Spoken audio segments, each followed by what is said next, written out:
Bueno, buenas tardes a toda la concurrencia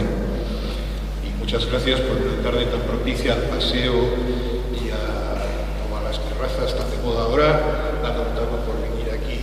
a escuchar a este modesto ponente. En el momento en que se produjo la entrada de las huestes del Duque de Alba enviadas por Fernando el Católico a tomar el reino de Navarra, que sería luego incorporado oficialmente en las Cortes de Burgos 3 años después, la ciudad de Pamplona, cabeza del reino, presentaba en planta más o menos este plano que ven en esta imagen. Este plano lo presenté en lejana juventud, en el año 73, al leer la memoria de licenciatura sobre la Pamplona de los Burgos, y profesores que formaron parte en su momento del tribunal dijeron que sigue siendo vigente en un 90% a día de hoy, cosa que, bueno, pues aunque ha pasado tanto tiempo, o como ha pasado tanto tiempo, no deja de producirme cierta satisfacción. De todas formas, como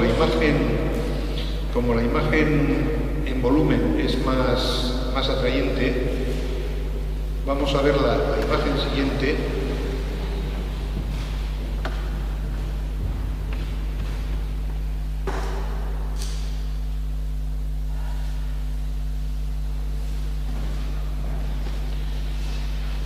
Que es una infografía que en su día preparamos un grupo de historiadores, entre otros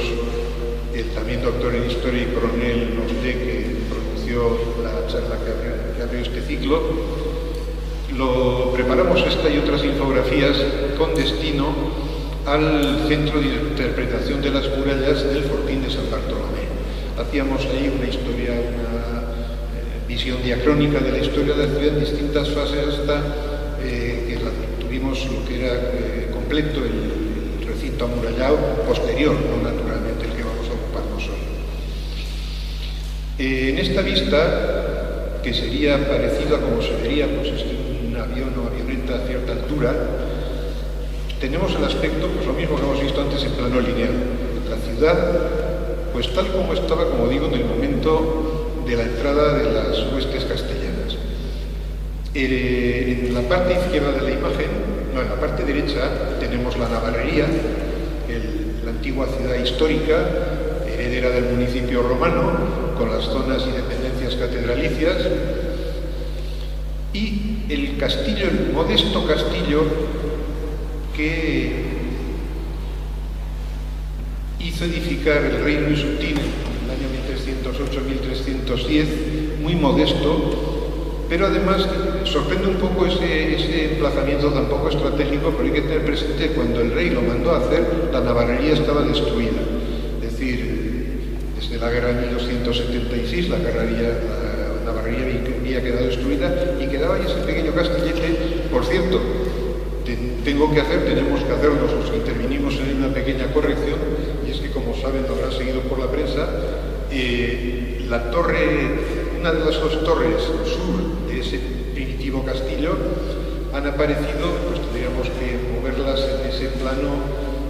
desplazarlas un poco hacia el sur, más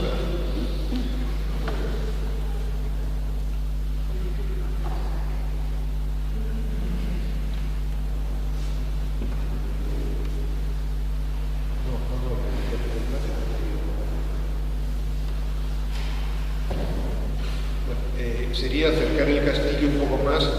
dentro de lo que es el espacio actual de la Plaza del Castillo, entonces Prado del Chapitelo de los Frailes Predicadores, y llevarlo un poco hacia la muralla exterior de la ciudad.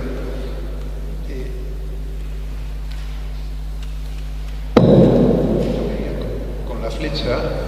acercarnos un poco, acercarnos con la flecha, hace ese movimiento, porque esa torre ha aparecido por estas zonas. Es decir, el castillo resultó más,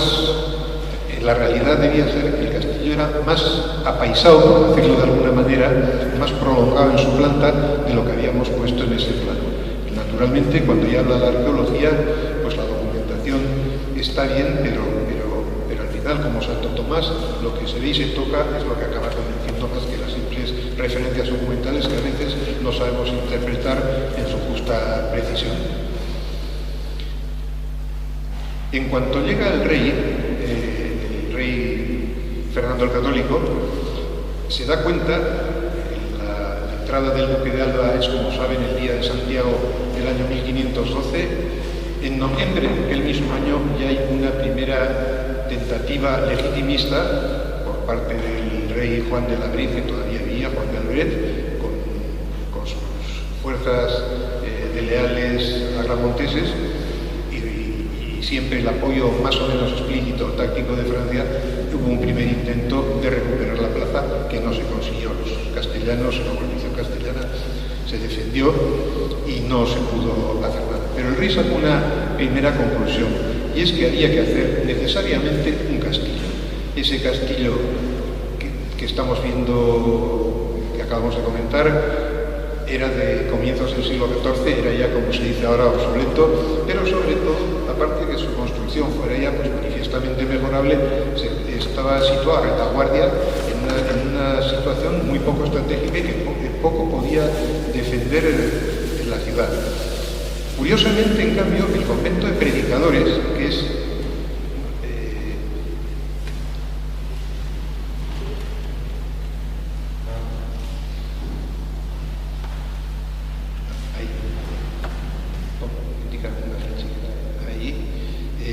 que es donde luego se construiría,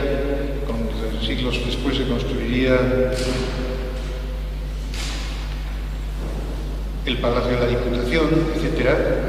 para que nos situemos un poco en lo que es la ubicación actual. Ahí ese convento se llegó a fortificar y llegó a hacer un poco las veces de ese castillo que entonces todavía no había. El rey Fernando el Católico consultó a los ingenieros. Pedro de Malpaso era uno de los mejores entonces en su servicio, había trabajado antes en Cerdeña y en otros lugares, y señalaron ese lugar como lo más adecuado para levantar el nuevo castillo. Levantar el nuevo castillo en un lugar que fuera militarmente eficaz, que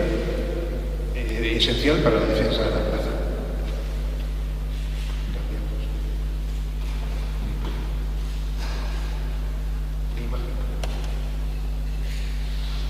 Bueno, en este tiempo, el paso del siglo XV al siglo XVI, el arte de hacer la guerra había experimentado notables avances, y sobre todo, muy especialmente, la artillería. Aquellas piezas del siglo XIV que por primera vez en Navarra se ven en torno a 1370, que les llamaban truenos, y que casi eran guerra psicológica, porque lo que más aterrorizaba al adversario, al enemigo, era el ruido que hacían, el ruido atronador. Esa artillería estaba haciéndose cada vez más eficaz, más precisa y de efectos más demoledores, no solo en las personas, sino incluso en los castillos. En época medieval, aquí tenemos el ejemplo del castillo de Arre, y vinculado a nuestra historia, es el prototipo de castillo románico del siglo XI-XII, con los añadidos del XIII. Y ya dando un salto en el tiempo, pues vemos otro ejemplo de castillo medieval señero. Este ya sería de estilo gótico, el castillo de Torrelobatón, importante en la guerra de las comunidades. Como ven, lo que se buscaba entonces era castillos de torres altas, castillos en un emplazamiento siempre dominante, militarmente siempre ha sido la posición dominante eficaz para hacer la guerra, pero en los castillos se entendía, y se entendía bien, cuando la guerra era esencialmente a base de ballestas, de tiro de ballesta, que las torres más altas daban al defensor posición ventajosa y dificultaban seriamente un castillo. Era más inexpugnable en la medida que fuera más alto, de murallas más altas y de torres más altas. Pero en la medida que la artillería va mejorando y haciéndose más eficaz, más precisa y más temible en cuanto a sus efectos,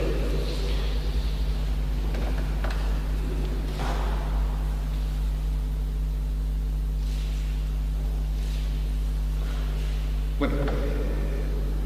simplemente en unos comentarios de cómo se hacía la guerra en aquella época, en la Edad ahí antes de que llegara la artillería, cómo se hacía la guerra, a base esencialmente de tropas de infantería, caballería, pero la artillería es lo que empieza a marcar la forma de funcionar. Estas son una batería de piezas de las que se sacaban artillería de campaña en tiempo de Carlos V.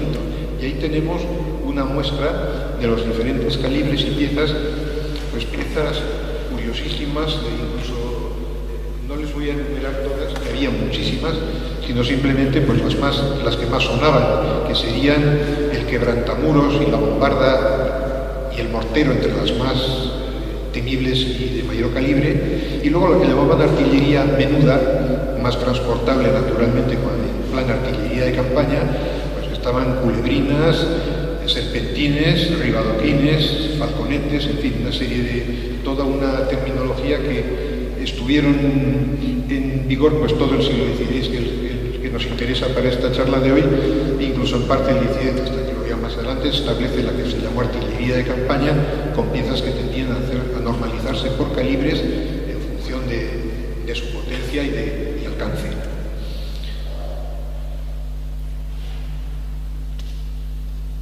Vemos un poquito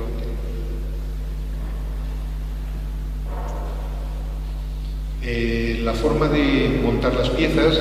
era la que la clásica, la que vemos en todas las películas, los cañones de la Ciudadela o en su día en el Redil, que evolucionó con el cambio de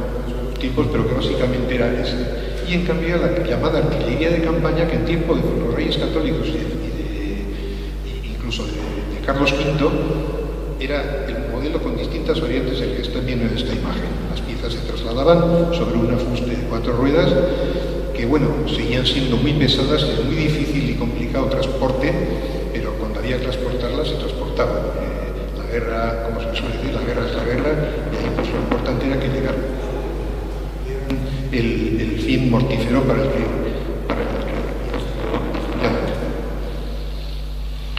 en este tiempo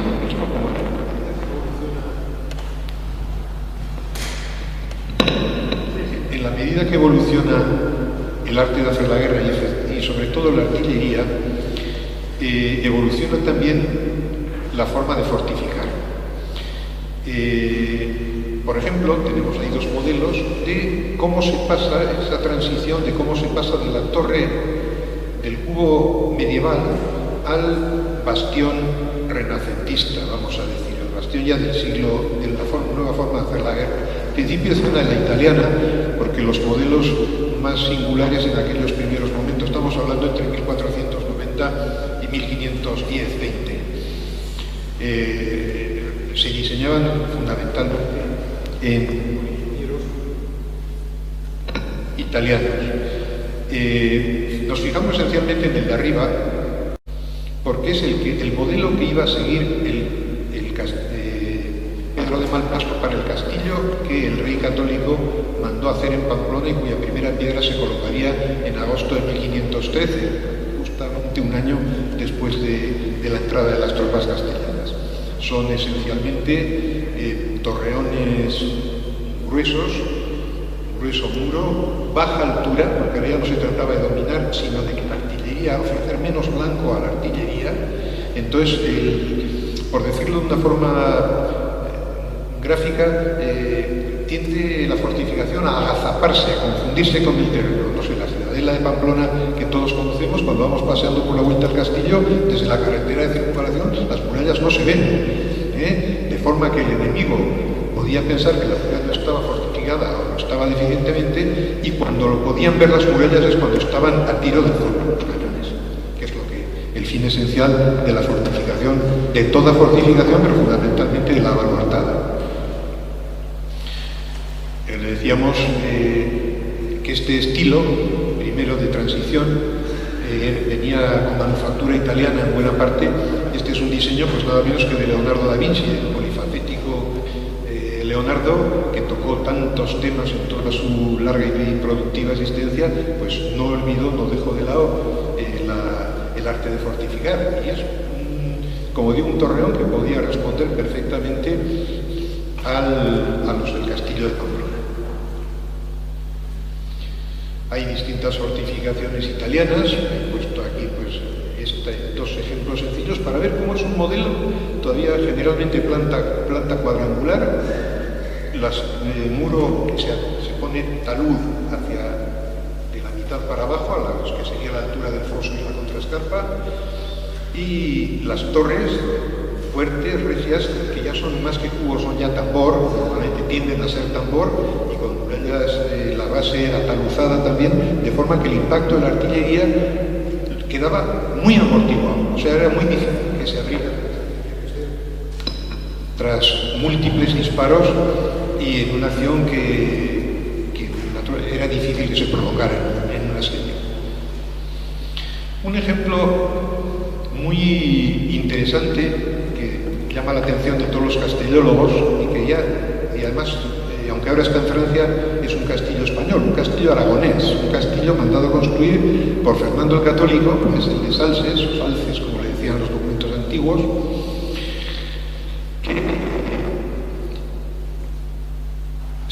lo construyó, lo proyectó y dirigió el famoso Francisco Ramírez, llamado el Artillero,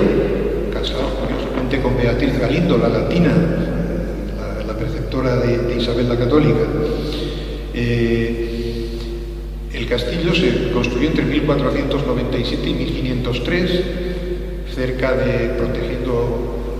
una vía de origen romano que pasaba por las inmediaciones,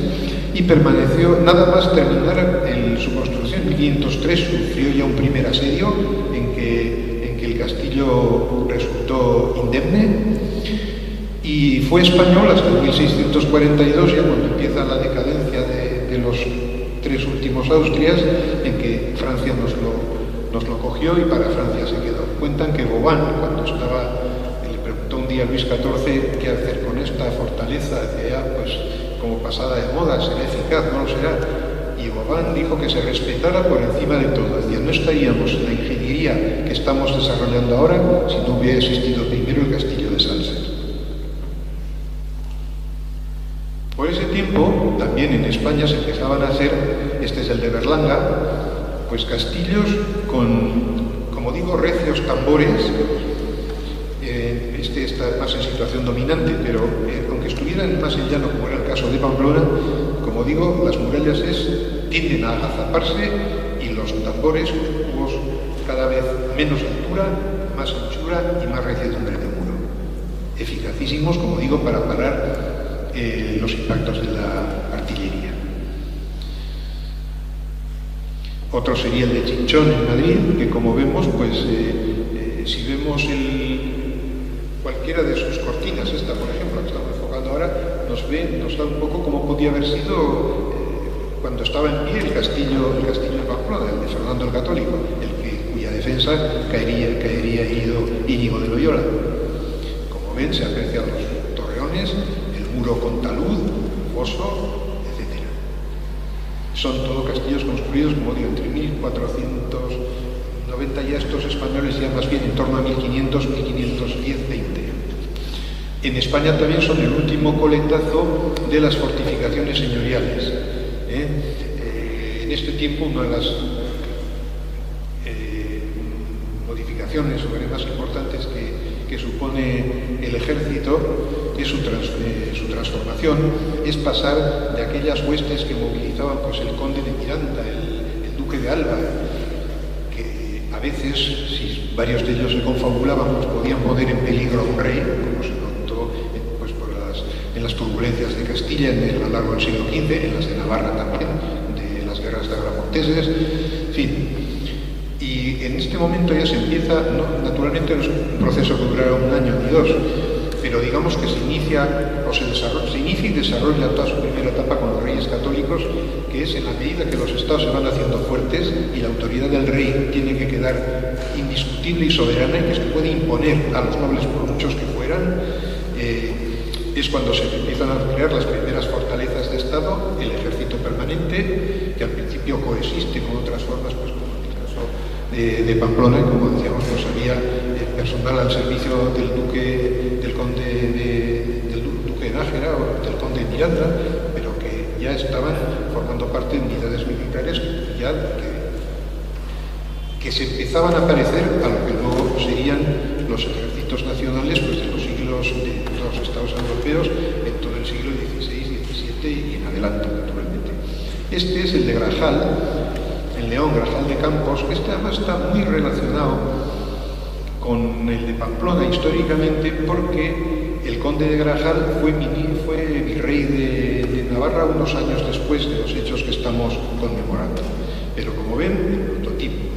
los torreones, aquí todavía tiene un cierto más de resabio medieval con el almenado, etcétera, pero igual, torreones en las esquinas, muro de talud, etcétera. Uno de los ángulos, para que se vea bien cómo era la perspectiva que ofrecían al sitiador, y el blanco difícil y desde luego eficaz, como digo, para los efectos de la artillería. Está curiosamente inacabado y le pasó un poco como al de Pamplona, que casi, y luego le pasaría muchos siglos más tarde al fuerte San Cristóbal, que casi nació muerto cuando estaba terminado, pues resulta que ya la fortificación había vuelto a mejorar y la artillería también. Otra vista. Bueno, ya llegamos al castillo nuestro de Pamplona. Como digo, el rey Fernando encargó sus planos y su dirección a Pedro de Malpaso, como una fortaleza cuadrangular, con torreones en los ángulos, foso todavía con agua, garitones o escaraguaitas, no solo en las torres, sino a mitad de lienzo. Como había prisa por hacerlo, hubo un momento en que se le pregunta si hay que terminarlo en sillería o en mampostería, y la contestación que manda el rey es muy eficaz. Dice, lo importante es que se haga presto, pues nos va más en la brevedad que en la fermosura. O sea, se trataba de hacer una fortaleza y que estuviera lista para la defensa lo antes posible, y que aunque su aspecto no fuera pues como el del Alcázar de Segovia, por poner un ejemplo señero.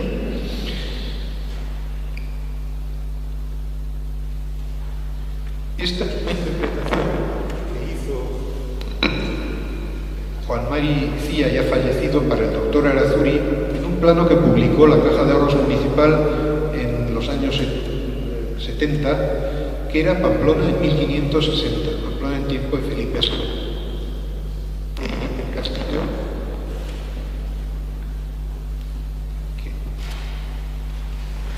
que sería la panorámica, sería todo lo más ahí. Aquí lo vemos, claro, naturalmente no es un dibujo de época, no es una traza de época, pero es la interpretación en plan ya perspectiva aérea de lo que era un dibujo que además no es de Malpaso, sino que lo hizo en Pizaño unos años después, y se trataba ya no de hacer el castillo, sino de fortificarlo, retocarlo y ponerlo en relación con el resto de la muralla de la ciudad. Por tanto, la parte exterior está muy bien interpretada. La perspectiva, si hubiera habido una traza, hubiera sido aproximadamente así. El interior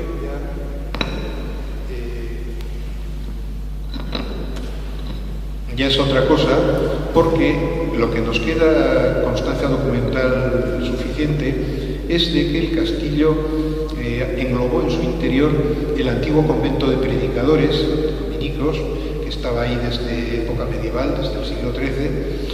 con lo cual se evitaron, pues como luego haría Mendizábal en la desamortización, se evitaron construir el cuartel, porque todas las dependencias de los anteriores poseedores dominicos pues pasaron a ser dependencias cuarteleras para la guarnición, para la intendencia, para todo lo que un castillo requería en su parte interior, sobre todo porque entonces no había cuarteles fuera de ahí. La guarnición castellana estaba casi recluida, por no decir encarcelada, dentro de ese castillo, porque no se fiaban de la población del reino en aquel momento, porque ya se veía que era con motivo. El foso, como digo, la cava era con agua y tenía tres frentes mirando en la imagen, si miramos a la derecha, iría a lo que ahora es la cuesta de Labrín, a enlazar con lo que luego sería Baluarte de Labrín, con el otro lado apuntaría hacia la iglesia de San Nicolás y la Torredonda, y en el frente que aquí tenemos de cara, pues ahí miraba lo que decían entonces los militares, la campaña, es decir, hacia el campo, justo donde, dando un salto en el tiempo, donde 4 siglos después se edificaría el segundo ensanche. Ahí tenemos un bonito dibujo de otra vez de Juan Maricía, en que nos representa cómo coexistieron un tiempo los dos castillos, el construido a partir de 1513, que cuando el sitio de 1521, el cerco de 1521, todavía no estaba acabado. Eso es lo que argumentó el alcalde de Herrera cuando le pidieron cuentas en la corte de Castilla, cuando le pidieron cuentas de su rápida rendición o capitulación. Dijo que no podía defenderlo porque no estaba en condiciones de defensa, porque no tenía pretiles y era imposible que jugaran las piezas de artillería. Bueno, lo cierto es, como digo, que en aquel momento estaba sin acabar. Aquí lo vemos coexistiendo un poco con los restos que quedaban en aquel tiempo del castillo de comienzos del siglo XIV, que como les he comentado, sería más correcto que se lo hubiéramos dibujado prolongándolo en dirección sur, de lo que sería la parte de abajo de la imagen, que es donde efectivamente debió de estar, a falta de que algún día se excave en su totalidad lo que fue su planta. Esta es una vista aérea de una maqueta, la que hizo Julio García Juan García para la residencia, el santuario de Loyola, para conmemorar precisamente, antes de llegar a la fecha, pues el momento del episodio histórico de la herida del santo. Aquí lo tenemos en vista un poco más perceptible visualmente. Esto sería el aspecto que presentaba la ciudad. Déjalo en aspecto general, que se vea. Estaríamos viendo en lo que es el ángulo que formaba el ángulo sur y oeste, la torre redonda, que todavía no había sido transformada en baluarte. Si iríamos hacia la izquierda en busca del río, sería todo el lienzo de la muralla medieval que iba por la parte a buscar la iglesia de San Lorenzo.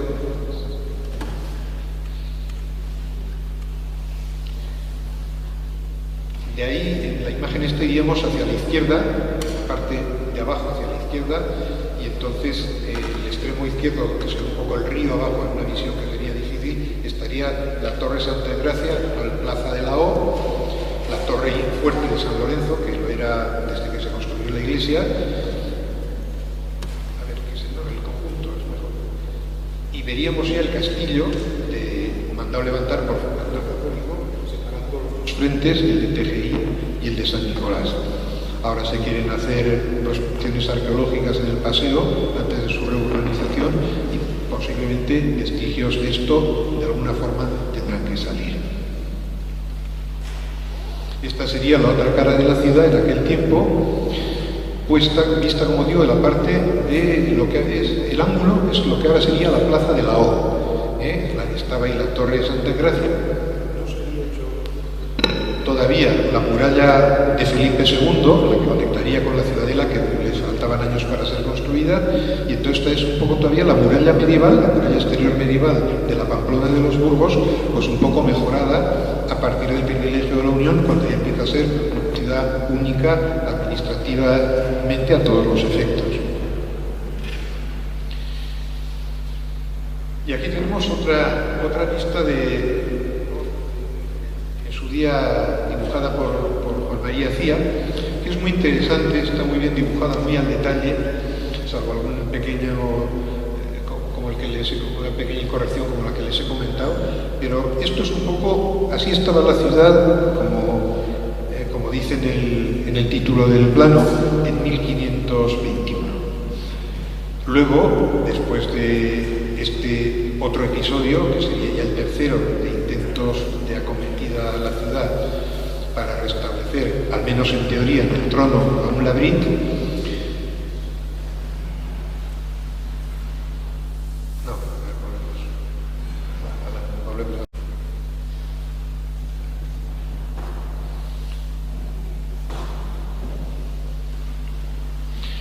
Y entonces ya Carlos V, después de este tercer intento, es cuando empieza a fortificar a base de bastiones, de baluartes.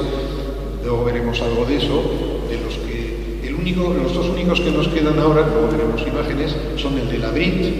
y el del Redín, la parte alta de arriba, porque luego se rodeó de fortificaciones posteriores en el siglo XVIII. Pero de momento aquí en 1521 estaba la muralla medieval, la muralla exterior medieval, con la única concesión a las nuevas formas de hacer la guerra de ese castillo de 1500, construido en 1512. Y así es como se tuvo que hacer frente la guarnición castellana al cerco, a este cerco de fundamentalmente tropas francesas. No todas ellas, porque había bastantes legitimistas navarros, monteses diríamos, pero el grueso mayor vino de Francia. Entonces, el 16 de mayo, la vanguardia de Asparros, Saint-Est de Foix, acampa en Villava. El 17, Francés de Aumont asume la defensa de Pamplona, que no la hizo muy gallardamente, de hecho abandonó la ciudad enseguida con otros distinguidos caudillos o vecinos notables beaumonteses. Cuando se marcha también el virrey precipitadamente, él luego alegó que era para ir a Castilla a traer tropas de refuerzo, pues la población, que aunque originariamente había sido siempre reputada por beaumontesa, pues tenía también, por lo menos en aquel momento, se crecieron los agramonteses y tomaron el mando, asaltaron la residencia del virrey y la ciudad estaba prácticamente en manos de ella, a merced de los legitimistas. El ayuntamiento el día 19 bajó a Villava, a la encomienda de Atarrabia de la Orden de Roncesvalles, a entregar las llaves de la ciudad a Asparrot y a jurarle, en su mano, jurar fidelidad al rey Labrit, a don Enrique. Los franceses el día 19 entran en la ciudad, combaten con fuego de bombarda y una lucha desde la fortaleza por parte de los defensores castellanos para impedir el asalto, la toma de la fortaleza, y de paso pues también desde la ciudad, dicen que desde la torre de San Nicolás y otros puntos notables, tratar de cañonear en todo lo posible el castillo. La decepción un poco de la ciudadanía, que creía de buena fe, en su ingenuidad, que en 4 días iba a venir el rey Enrique, heredero de don Juan de Labrit, a recuperar el reino perdido, se vio truncadas las esperanzas en el momento que vieron que en cuanto a Asparrot se hizo con la fortaleza, las armas que puso en la torre no fueron las de Navarra, sino las del rey de Francia. Entonces a algunos se le cayeron la venda de los ojos y dijeron, bueno, esto claro, esto no es la recuperación de Navarra, es que nos ponen, en vez de la bandera de Castilla, la bandera de Francia. Y ahí empezó un poco la decepción de unos cuantos de ellos, y algunos significativos. Bueno, luego ya la ocupación fue efímera, porque tras la derrota francesa en la batalla de Noailles, francesa con participación, como digo, legitimista o beaumontesa,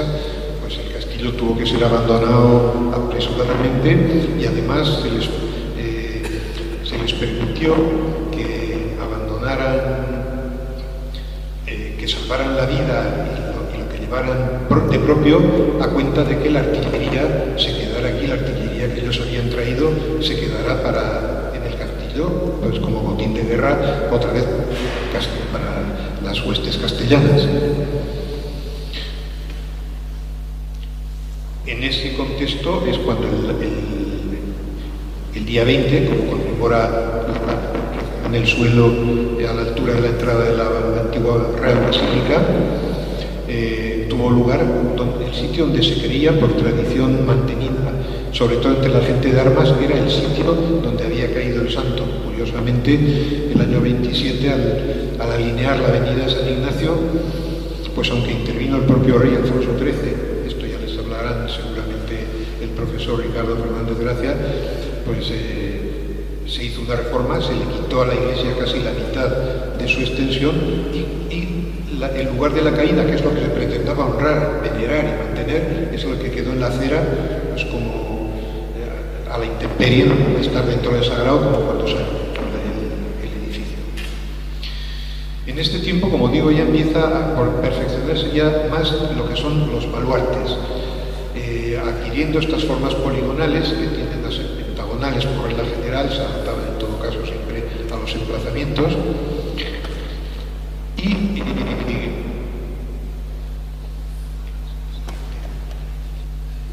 En dos, el anterior,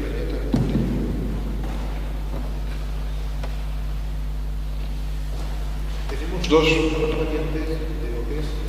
el baluarte clásico. Los había en esquina y los había angulares y los había en mitad de un lienzo llano. Eran distintos, naturalmente, un sitio y otro.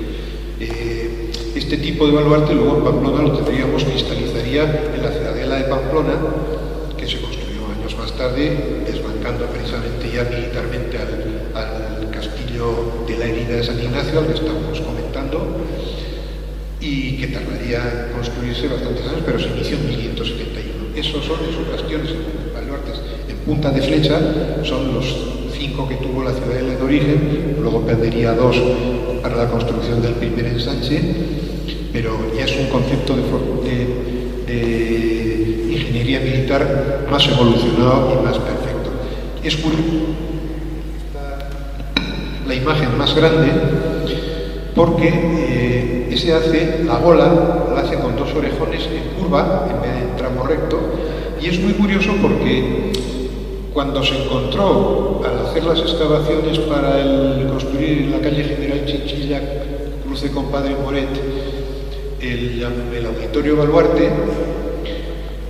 aparecen unos restos, aparecen inconexos,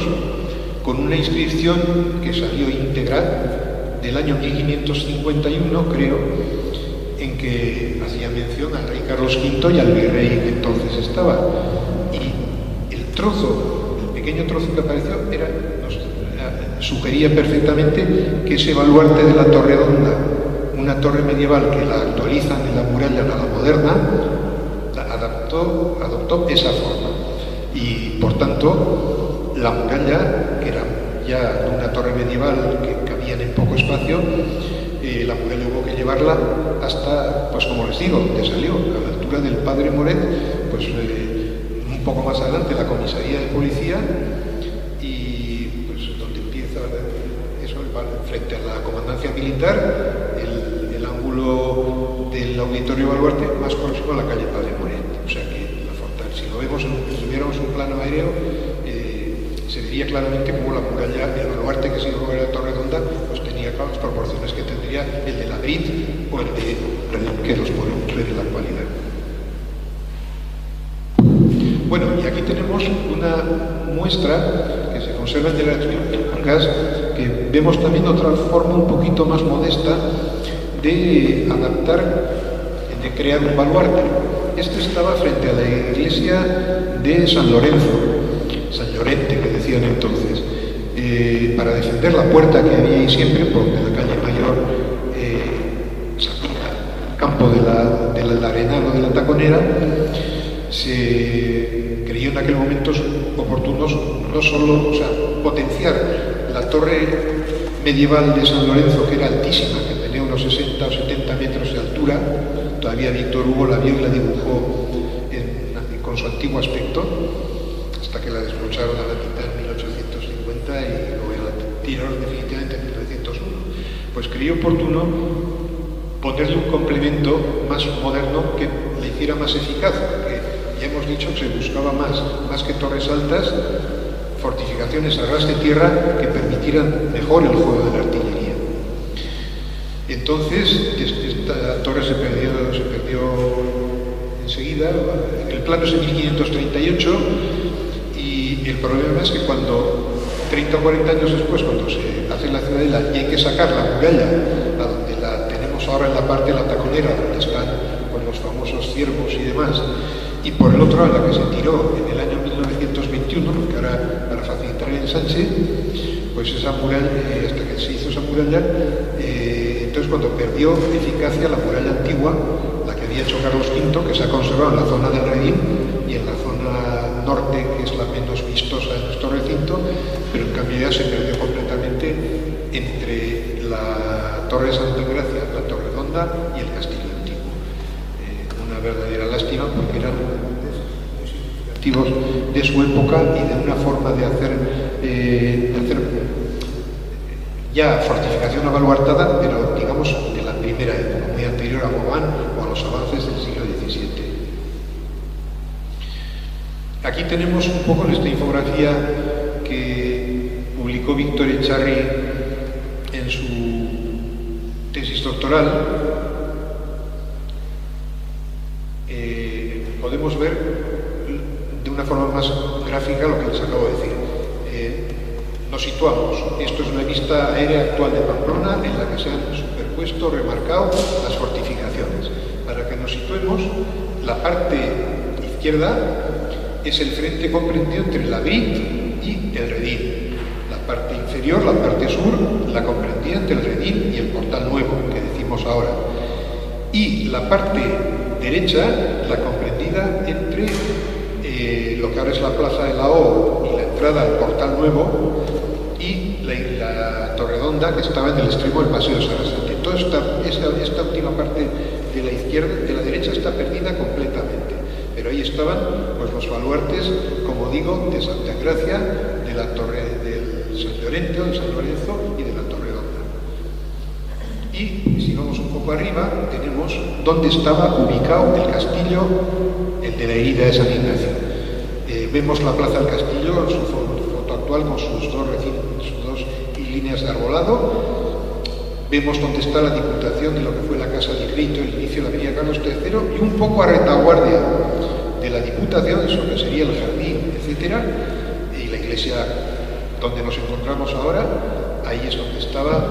el castillo primitivo, el castillo de 1512, con sus 4 torreones.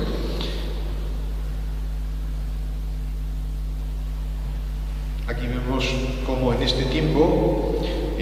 los ingenieros de Carlos V, que eran buenos y competentes, pasaron por aquí, pues Benedicto de Rávena, Pizaño, en fin, una serie de ingenieros que solían ser entonces también artilleros e ingenieros, o sea, conocían las dos facetas del asunto, lo que había que proyectar y construir y contra qué había que ponerlo para remediar su efecto. Estos son diseños de Pizaño, de los años en torno a 1540, en que se ve el proyecto para el baluarte de la Brit, el que está, pues, como saben, detrás del Frontón La Brit, al lado del Palacio del Obispo, que ese es el que nos queda, diríamos, casi en estado más puro de los que hizo Carlos V para poner en todos los puntos estratégicos de la ciudad, pero que, como digo, en la mitad de ella se han perdido. Otra vista de lo mismo. Y vemos cómo en aquel tiempo ponían, así como en el 18 ya, o incluso hasta el 17, pues los planos con su memoria un poco.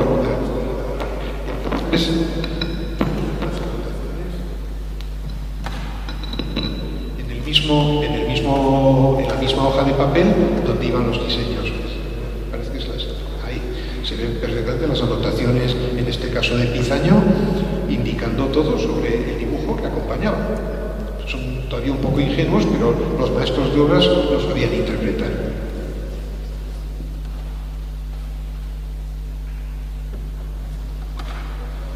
El baluarte de la Brit, visto desde arriba, no se aprecia aquí del todo bien, tiene una curiosa forma de punta de flecha, como hemos visto en los diseños anteriores de los tratadistas,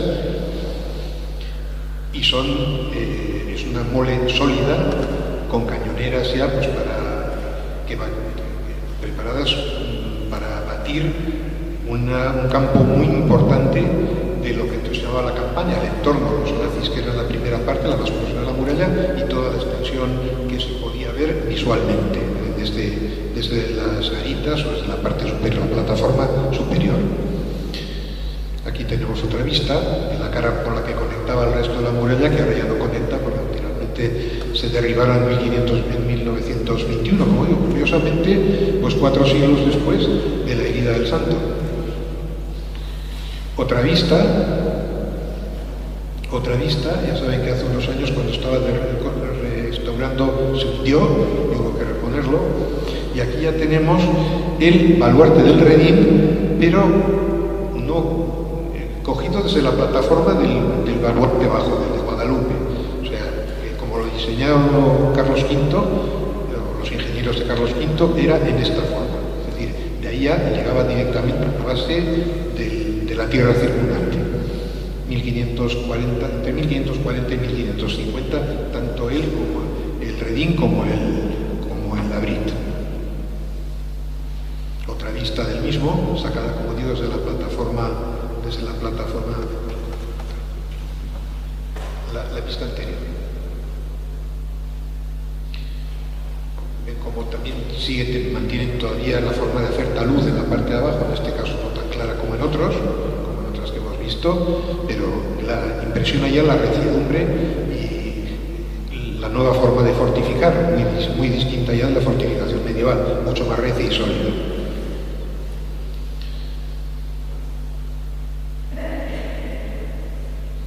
Y aquí tenemos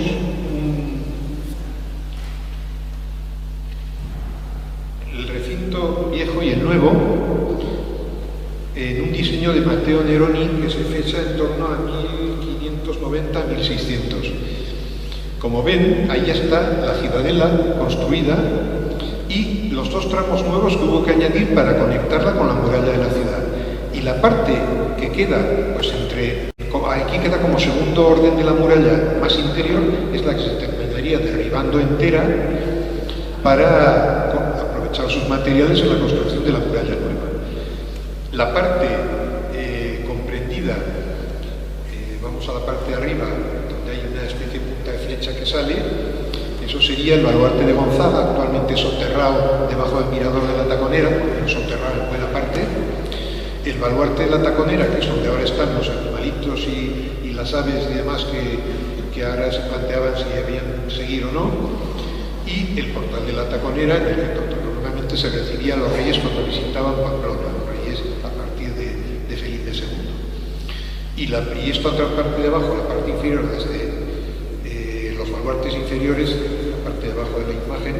es la muralla que básicamente, salvo el baluarte del Redín, el baluarte de la Vid, que nos queda a la derecha, es la que sería derribada en el famoso derribo a las murallas en 1920-21, que posibilitaría la construcción del segundo ensanche. Ahí tenemos una vista más de detalle. La otra que hemos visto era la original, pero esta es una copia que sacó el coronel Aparici de Ingenieros en 1850, que tenía por objeto en aquel tiempo, que los archivos eran mucho más cerrados que en la actualidad, que el ejército, en concreto el cuerpo de ingenieros, tuviera copia disponible de los planos más importantes que existían en Simancas, y le hizo la labor, le hizo perfectamente. Ahora se solucionaría con una fotocopia, con una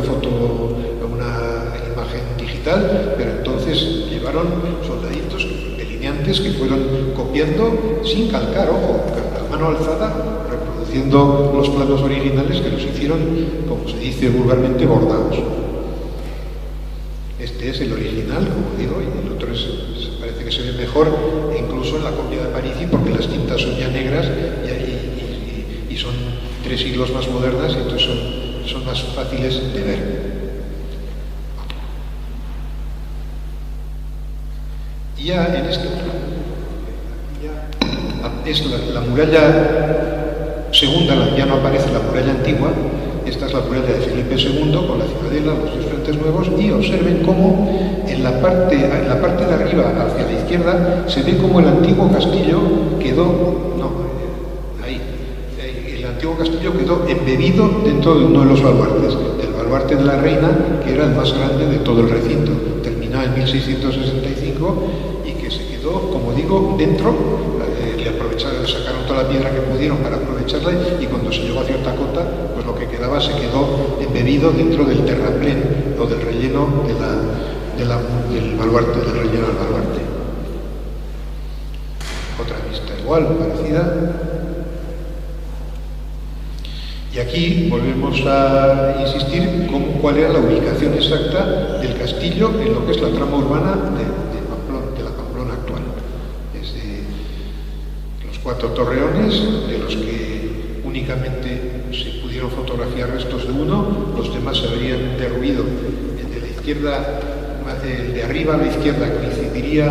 más o menos con la casa que hace esquina Cortes de Navarra con Carlos III,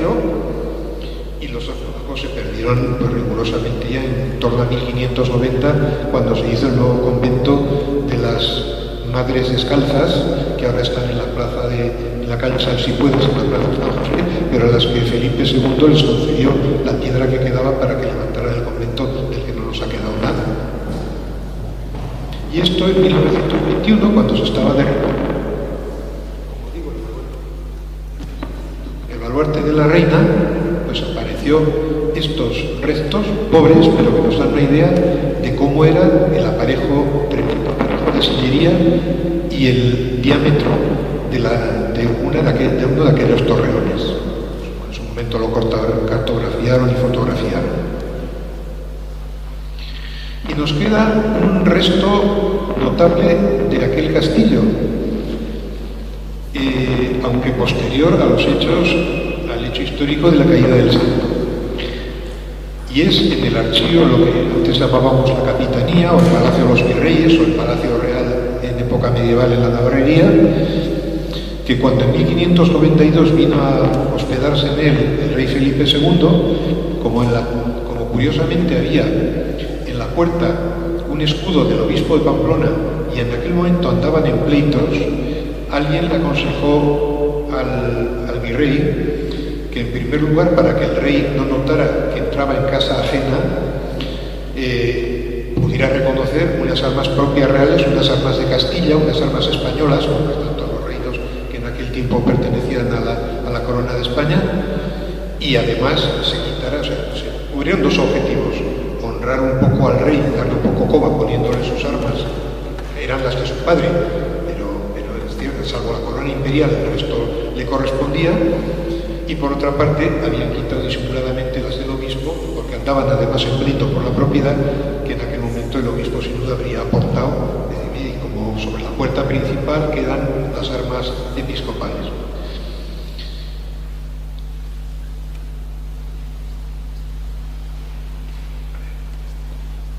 Quedará una, parece. Sí, y ahí tenemos, para lo que lo sepamos contextualizar, pues ahí está,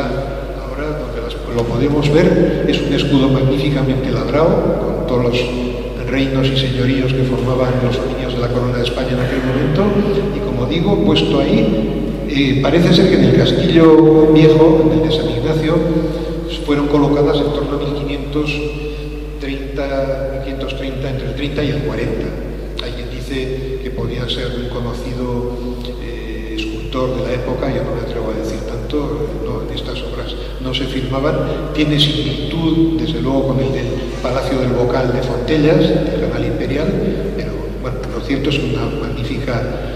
magnífica pieza heráldica y de labra, modelo de labra heráldica. Y el único recuerdo, digamos, palpable que a día de hoy tenemos en Pamplona de lo que fue pues el castillo viejo, el castillo construido por orden de Fernando el Católico, y en cuya defensa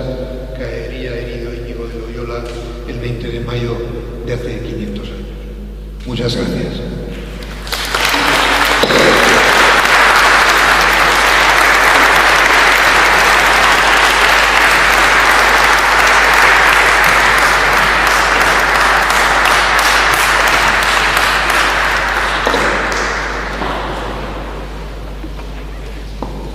Muchísimas gracias a don José Martinena. No sé si alguien tiene alguna pregunta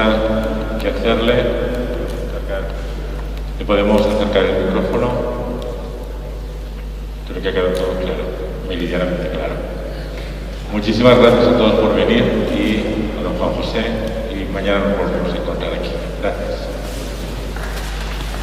Aquí queda como segundo orden de la muralla más interior, es la que se terminaría derribando entera para aprovechar aprovechado sus materiales en la construcción de la muralla nueva. La parte comprendida, vamos a la parte de arriba, donde hay una especie de punta de flecha que sale, eso sería el baluarte de Gonzaga, actualmente soterrado debajo del mirador de la Taconera, porque soterrado en buena parte. El baluarte de la Taconera, que es donde ahora están los animalitos y las aves y demás que ahora se planteaban si debían seguir o no, y el portal de la Taconera, en el que normalmente se recibía a los reyes cuando visitaban Pamplona, los reyes a partir de Felipe II. Y esta otra parte de abajo, la parte inferior, desde los baluartes inferiores, la parte de abajo de la imagen, es la muralla que básicamente, salvo el baluarte del Redín, el baluarte de la Vid, que nos queda a la derecha, es la que sería derribada en el famoso derribo a las murallas en 1920-21, que posibilitaría la construcción del segundo ensanche. Ahí tenemos una vista más de detalle. La otra que hemos visto era la original, pero esta es una copia que sacó el coronel Aparici de Ingenieros en 1850, que tenía por objeto en aquel tiempo, que los archivos eran mucho más cerrados que en la actualidad, que el ejército, en concreto el cuerpo de ingenieros, tuviera copia disponible de los planos más importantes que existían en Simancas, y le hizo la labor, le hizo perfectamente. Ahora se solucionaría con una fotocopia, con una imagen digital, pero entonces llevaron soldaditos, delineantes, que fueron copiando sin calcar, ojo, con la mano alzada, reproduciendo los planos originales, que los hicieron, como se dice vulgarmente, bordados. Este es el original, como digo, y el otro parece que se ve mejor, incluso en la copia de Aparici, porque las tintas son ya negras y son 3 siglos más modernas, y entonces son más fáciles de ver. Y ya en este es la muralla segunda, ya no aparece la muralla antigua. Esta es la muralla de Felipe II con la ciudadela, los 2 frentes nuevos, y observen cómo en la parte de arriba, hacia la izquierda, se ve cómo el antiguo castillo quedó, el antiguo castillo quedó embebido dentro de uno de los baluartes, del baluarte de la Reina, que era el más grande de todo el recinto, terminado en 1665, y que se quedó, como digo, dentro. Le sacaron toda la piedra que pudieron para aprovecharla, y cuando se llegó a cierta cota, pues lo que quedaba se quedó embebido dentro del terraplén o del relleno del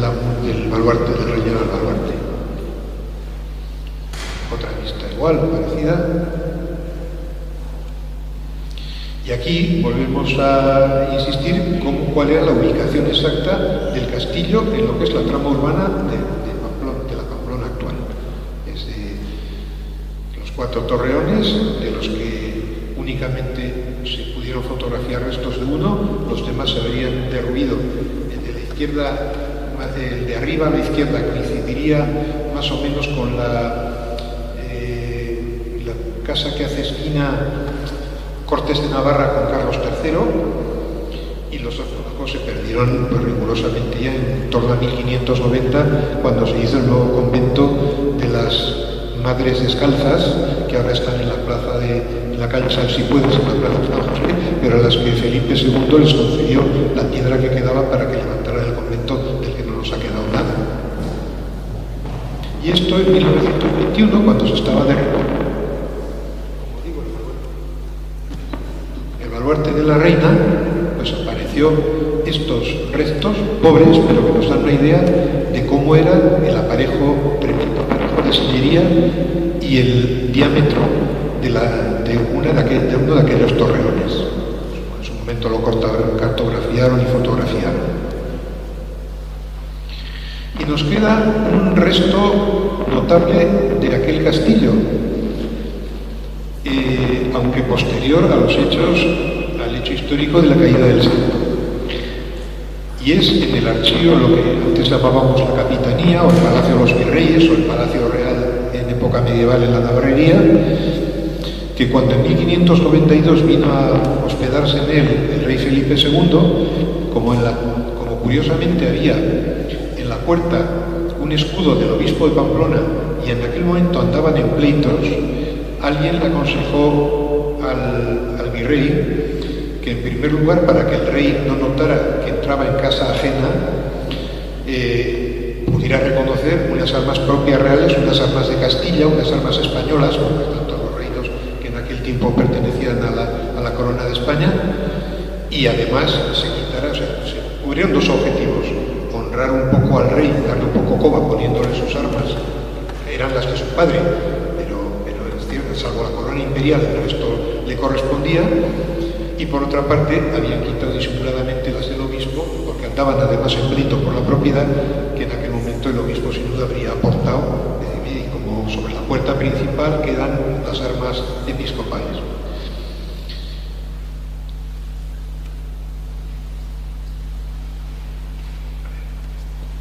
Que quedará una, parece. Sí, y ahí tenemos, para lo que lo sepamos contextualizar, pues ahí está ahora donde lo podemos ver. Es un escudo magníficamente labrado con todos los reinos y señoríos que formaban los dominios de la corona de España en aquel momento, y como digo, puesto ahí, parece ser que en el castillo viejo, en el de San Ignacio, fueron colocadas en torno a 1530, entre el 30 y el 40. Alguien dice que podía ser un conocido escultor de la época, ya no me atrevo a decir tanto, no, en estas obras no se firmaban. Tiene similitud, desde luego, con el del Palacio del Bocal de Fontellas, del canal imperial, pero bueno, lo cierto es una magnífica pieza heráldica y de labra, modelo de labra heráldica. Y el único recuerdo, digamos, palpable que a día de hoy tenemos en Pamplona de lo que fue, pues, el castillo viejo, el castillo construido por orden de Fernando el Católico, y en cuya defensa caería herido Íñigo de Loyola el 20 de mayo de hace 500 años. Muchas gracias.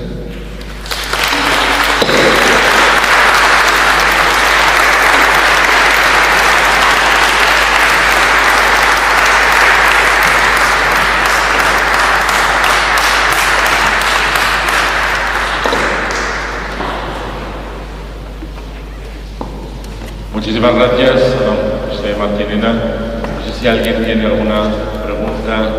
que hacerle. ¿Le podemos acercar el micrófono? Creo que ha quedado todo claro, meridianamente claro. Muchísimas gracias a todos por venir, y a don Juan José, y mañana nos volvemos a encontrar aquí.